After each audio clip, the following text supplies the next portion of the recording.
मन रुको मन दीन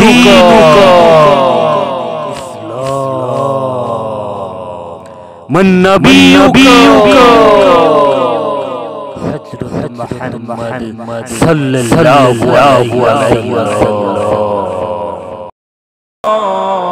अहद अल्लाहु समद लम यलिद वलम यूलद वलम यकुल लहू कुफुवन अहद। শুধু মুখে কালেমা পড়লেই মুসলমান হওয়া যায় না। সাহাবীদের জীবনের দিকে তাকায় দেখে আল্লাহর নবীর কাছে একজন রাখাল আসে। রাখালের নাম আসওয়াদ বিন গালিব। ওই খায়বারের প্রান্তে আসে, এখনো কালেমা পড়ে নাই, মুসলমান হয় নাই। নবীজির কাছে আসে, আল্লাহর নবী বড় আদর করে বললেন, আসওয়াদ রে, আরো কাছে আসো। একজন রাখাল, চুলের ভিতরে এখনো পর্যন্ত ধুলাবালি, সারা শরীরের ভিতরে ধুলাবালি। এমন আসওয়াদ বিন গালিব কে আল্লাহর হাবিব বললেন, আরো কাছে আসো। করিব, নিকটে আস, নিকটে আস।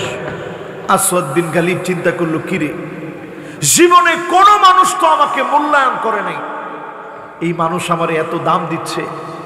কাছে নেওয়ার পরে নবীজি বলল, কি নাম তোমার? আদর করে যখন নাম জিজ্ঞাসা করেছে, রাখাল বড় আশা নিয়ে বলছে, রাসূল, আমার নাম আসওয়াদ বিন গালিব। জোরে কোন আল্লাহু আকবার। আল্লাহর নবী বলতেছে, তোমার কি মনে চায়? কই, নবী, আমার মনে চায় যদি আমারে কেউ দামি কোনো কিছু দিত, আসবাবপত্র দিত, ঘরবাড়ি দিত, আদর করতো, আর কিচ্ছু আমার লাগবে না। আল্লাহর নবী বললেন, এখনই কালেমা পড়ো। আসওয়াদ বিন গালিব কালেমা পড়েছে। আল্লাহর নবী বললেন, আসওয়াদ রে, ওই খায়বারের প্রান্তে লড়াই চলছে, ইসলামের পক্ষে কাফেরদের বিরুদ্ধে লড়াই চলছে। এখনই তুমি লড়াইয়ের ময়দানে চলে যাও।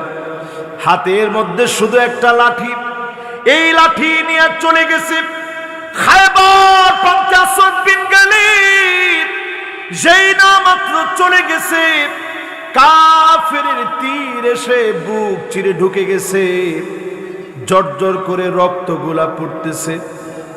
সাহাবায়ে কেরাম কেউ চিনে না, সবাই বলতেছে কোন গোয়েন্দা মনে হয় ঢুকে গেছে, আমাদের ভিতরে কোন গোয়েন্দা মনে হয় প্রবেশ করে ফেলেছে। আসওয়াদ বিন গালিবকে দেখা মাত্র আল্লাহর হাবিব দুটা চোখ থেকে অঝর ধারায় পানিগুলা জল জল করে বের হয়ে পড়েছে। হাত্তা বাল্লাল, আর জমিনের ভিতরে টপ টপ করে নবীর চোখের পানিগুলা পড়তেছে। আল্লাহর নবী তখন কাঁদতেছেন। সাহাবায়ে কেরাম প্রশ্ন করলেন, ওগো নবীজি, আপনার চোখে পানি কেন? আল্লাহর নবী বললেন, আমার আসওয়াদ এসেছিল বড় আশা করে, দুনিয়ার কেউ নাকি তাকে আদর করে না, যত্ন করে না। আমি দেখতে পাচ্ছি আমার আসওয়াদকে আল্লাহ পাক খায়বার প্রান্তে কবুল করেছে। জান্নাতের জন্য যিনি বিজয়ী বানায় দিয়েছেন তিনি কে? একটু আল্লাহর নামটা মোহাব্বত নিয়ে বলেন তো, আল্লাহ। আসওয়াদ বিন গালিব কবুল হয়ে গেছে। এই মাহফিলে যারা আমরা বসছি, শুধু মুখে কালেমা পড়লেই মুসলিম হওয়া যায় না। কওলান ওয়া ফি'লান ওয়া আকীদাতান, মুখে আপনি যেভাবে কালেমা পড়বেন, মুখে কালেমা পড়ার পরে আপনি কার্যত যখন কালেমা বাস্তবায়ন করবেন, আমল করবেন, বিশ্বাসে যখন পরিবর্তন আনবেন, যিনি আপনাকে অবশ্যই এই মাহফিল থেকে কবুল করবেন তিনি কে? আল্লাহ। বিসমিল্লাহির রহমানির রহিম। কুল হুয়াল্লাহু আহাদ আল্লাহু সামাদ লাম ইয়ালিদ ওয়া লাম ইউলাদ ওয়া লাম ইয়াকুল লাহু কুফুওয়ান আহাদ। बादशाह ने एक आदमी को भेजा कि बाग से बेहतरीन फल तोड़ कर लाए, लेकिन शर्त यह थी कि जिस हिस्से से गुजर जाए वापस नहीं आ सकता। वो आदमी पहले हिस्से में पहुंचा, वहां अच्छे फल देखे, मगर सोचा कि शायद अगले हिस्से में इससे बेहतर मिल जाए। यूं वो हर हिस्से से गुजरता गया, हर बार यही उम्मीद करता रहा कि आगे बेहतर फल मिलेंगे। आखिरकार वो आखिरी हिस्से में पहुंचा, लेकिन वहां कोई फल न था। अब न वापसी का रास्ता था, न टोकरी में कोई फल। यही इंसान की जिंदगी है। हर दिन नेकी का मौका है, मगर हम कल के इंतजार में आज को जाया कर देते हैं। यहाँ तक कि मौत आ जाती है और हाथ खाली रह जाते हैं। एक बादशाह के बाग में कई हिस्से थे, हर हिस्से में उम्दा फल लगे थे। बादशाह ने एक आदमी को भेजा कि बाग से बेहतरीन फल तोड़ कर लाए, लेकिन शर्त यह थी कि जिस हिस्से से गुजर जाए वापस नहीं आ सकता। वो आदमी पहले हिस्से में पहुंचा, वहां अच्छे फल देखे, मगर सोच सल्लम एक ऐसी हस्ती गुजरे है जिन्होंने कभी अपने दुश्मन को भी नुकसान नहीं पहुंचाया, लेकिन आपके दुश्मनों ने आप पर कई बार जुल्म किया और आपको नुकसान पहुंचाने की कोशिश की। एक बार ऐसे ही आपके एक दुश्मन ने आपको जहर दे दिया था। आखिर से वाकया कब पेश आया था और आप पर उस जहर का क्या असर हुआ था, ये सब हम आपको इसी वीडियो में बताएंगे। इसीलिए इस वीडियो को आखिर तक जरूर देखें और इसे जरा भी मिस न करें। ये बात उस वक्त की है जब मुसलमानों ने खैबर को फतह किया था। जंग खत्म होने के बाद नबी सल्लल्लाहु अलैहि वसल्लम ने कुछ दिन और खैबर में गुजारने का इरादा किया। खैबर को फतह करने के बाद हमारे नबी ने वहां रहने वाले सभी यहूदियों के साथ काफी अच्छा व्यवहार किया और सभी के साथ काफी नरमी से पेश आए। खैबर को मुसलमानों ने फतह कर लिया था, इसके बावजूद वहां के यहूदी बेहद अमन और सुकून के साथ वहां रह रहे थे। इन्हीं यहूदियों में एक औरत थी जिसका नाम ज़ैनब बिन हारिस बताया जाता है। उसने एक दिन हमारे नबी की दावत की और आपने उस औरत की दावत को कबूल कर लिया। उस औरत ने आपसे पूछकर आपके पसंदीदा खाने बनाए। आप अपने कुछ साथियों के साथ उसके घर खाने के लिए पहुंचे। वो यहूदी औरत अंदर ही अंदर मुसलमानों से नफरत किया करती थी और दूसरे यहूदियों के साथ भी मिली हुई थी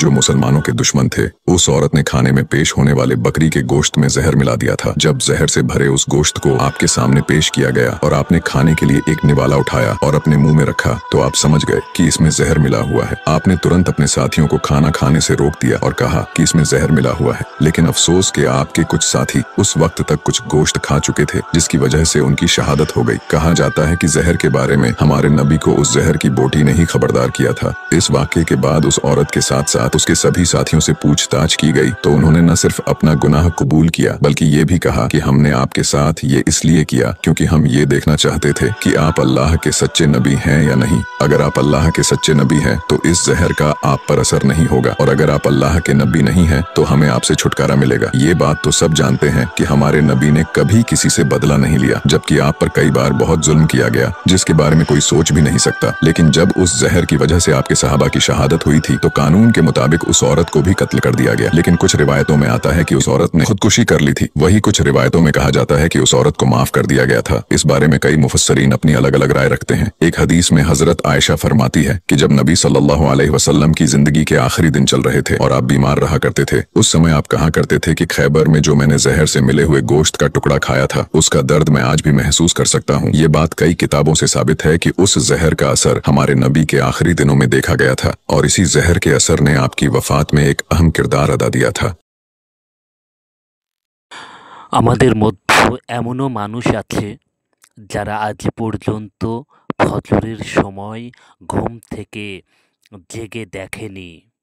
সূর্যোদয়ের সময় তাদের ঘুম ভাঙে। জীবনে কখনো তারা ফজরের সিজদা আদায় করার সৌভাগ্য লাভ করতে পারেনি। আমাদের মাঝে এমনও কত মানুষ আছে যে জীবনে একবারও আল্লাহকে সিজদা দেয়নি। আমাদের সমাজে এমনও কত ঘর আছে যে ঘরের কেউ একজনও পবিত্র কোরআন পড়তে শেখেনি। এমনও কত ঘর আছে যে ঘরের কেউ নামাজের সম্পর্কে অবগত নয়।